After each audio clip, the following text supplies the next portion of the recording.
Ya es momento de nuestra mesa de análisis aquí en TLTC Noche. Nos acompaña Natalie Rojas, investigadora del Centro de Pensamiento Fundación Nodo 21. ¿Cómo estás, Natalie? Muy bien, buenas noches. Muy buenas noches. Y América Castillo, coordinadora de Educación Pública del Centro de Estudios Idea País. América, gracias por estar acá también. Feliz. Hablamos de las cuentas de la luz, de este escándalo y de la compleja situación del ministro Diego Pardo, que le están pidiendo la renuncia, se anuncia una acusación constitucional. El senador recién decía que no es un tema electoral. ¿Qué piensas tú, Natalie? O sea, sin duda, en el contexto en el que nace, se entienden que pueden aparecer estas posiciones. Por ejemplo, es obvio que si el gobierno está impulsando una medida para restituir o para compensar esta sobreestimación inflacionaria que se hizo, y por eso, ¿cierto?, hubo un alza desmedida de las cuentas de la luz, el gobierno, cuando detecta esto, este mal cálculo, ofrece una nueva fórmula, ¿cierto?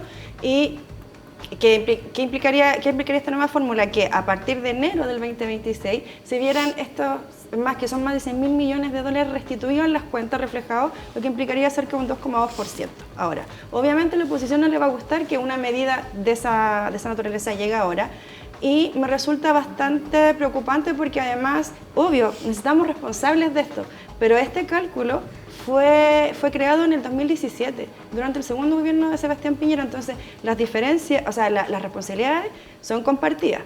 Por ende, me parece una responsabilidad que a la menor oportunidad la oposición amenace con establecer una acusación constitucional, que claro, es una herramienta que tenemos, pero sin embargo, durante estos 3 años y medio hemos visto 8 acusaciones constitucionales fallidas y necesitamos que esa herramienta se ocupe con responsabilidad. América, responsabilidad compartida, dice Natalie. Hubiese sido interesante ver esa forma de ver las acusaciones constitucionales también en el gobierno de Piñera, ¿cierto? Que fueron 11, si no me equivoco. Sobre este tema, yo creo que, bueno, hemos visto una escalada, ¿cierto? Primero partimos solo buscando responsabilidad y ahora estamos a puertas de una acusación constitucional. A mí me parece valorable reconocer que hay ciertas transversalidades en pedir esta responsabilidad, que alguien finalmente se haga cargo. ¿Por qué? Porque estamos frente a un tema o un error que es sumamente grave y que finalmente afectó a la economía de miles de familias. Sobre la presión política que claramente esta acusación o esta posible acusación constitucional ejerce, yo tiendo a diferir de algunas voces de parlamentarios del oficialismo cuando dicen que esto es meramente por un nivel electoral, ¿cierto? Por la campaña electoral. Al contrario, me parece que es un mínimo establecer un método de compensación a los usuarios frente a este error que es totalmente inaceptable, y es un mínimo también que haya una investigación al respecto, pero me parece que lo más importante aquí es buscar cosas concretas, medidas concretas para reconstruir la confianza que la gente tiene tanto en las instituciones como en la gestión pública, que estamos en un escenario país donde eso está sumamente debilitado. Bien, ahora, ¿pasa por la renuncia del ministro?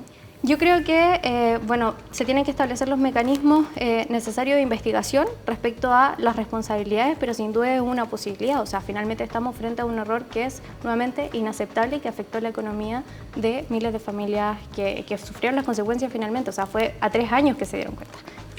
Es un poco inaceptable, ¿cierto? Sí.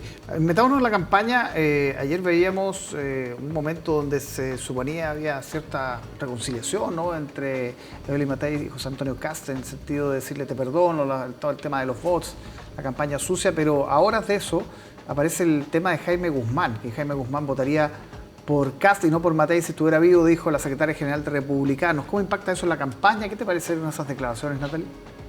O sea, me parece que son el reflejo de esta falsa tregua, ¿no?, que dura menos de 24 horas. Me parece que es el reflejo de la profunda capacidad de entregar gobernabilidad que tiene el sector. Y me parece que además son pugnas que son de íconos y de símbolos. O sea, y no tienen nada que ver con las urgencias del Chile actual. No es primera vez que José Antonio Kast indaga o tiende a apropiarse de figuras que no son de él. Recordemos que para la campaña presidencial del 2017 él señaló textualmente: si Pinochet votara, ¿por quién votaría? Obviamente que por mí. O sea, no es primera vez que se ocupan en ese sector este tipo de herramientas.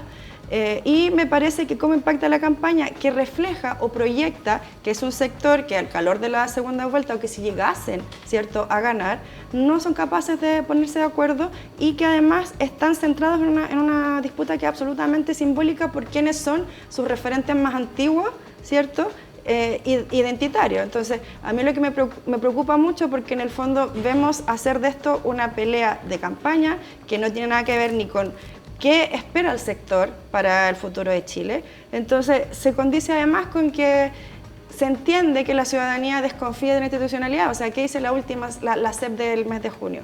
Que la ciudadanía tiene un 16% de confianza en los gobiernos, solo un 8% en el Congreso y un 3% en los partidos políticos. Y este tipo de pugnas no ayuda en absolutamente nada a que la población vuelva, ¿cierto?, a confiar en los políticos y la política. A ver, y en el tema de fondo, bueno, tocar a Jaime Guzmán, sabemos que para la UDI es muy delicado, casi un agravio, decía el senador Durana. Claro, una figura icónica del gremialismo, ¿cierto?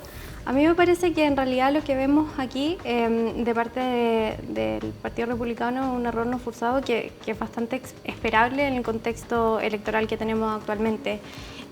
Creo que más allá del contenido en sí llama la atención porque tanto José Antonio Kast como el Partido Republicano se han mantenido al margen de distintas declaraciones, entonces llama la atención verlos salir a este discurso, o bueno, la secretaria del partido, salir a este discurso cuando en realidad se han caracterizado por cierta disciplina, ¿cierto? Por mantener un control tanto del mensaje como de la agenda, y tanto esta consigna como la columna de parásitos, que fue ampliamente comentada, tienden a romper esa lógica. Y de cara a una segunda vuelta parece preocupante, ¿cierto? ¿Por qué parece preocupante? Porque en una eventual segunda vuelta la candidatura de derecha que pase va a tener que lograr concitar todos los apoyos de más allá de su propio partido, y en ese sentido me parece que lo responsable de cara a la ciudadanía es generar puentes de confianza y no generar más tensión en el discurso y en el ambiente público que estamos viendo. Ahora, en la campaña en general, Natalie, esta confrontación donde muchas veces la candidata Jara mira de lejos en realidad, porque básicamente ha estado centrada en estas semanas entre Kast y Matei. ¿Cuánto impacta eso en el rumbo general de la campaña?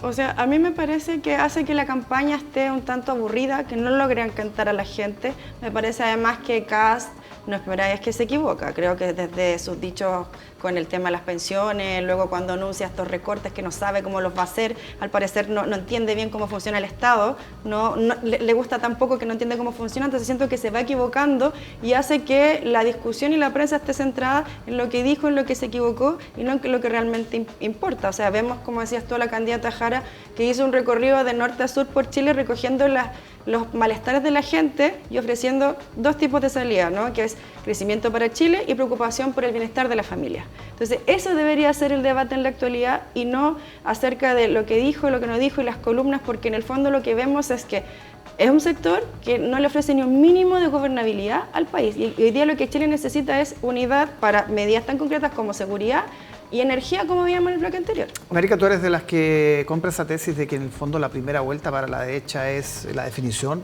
quien pasa segunda vuelta es el que gana.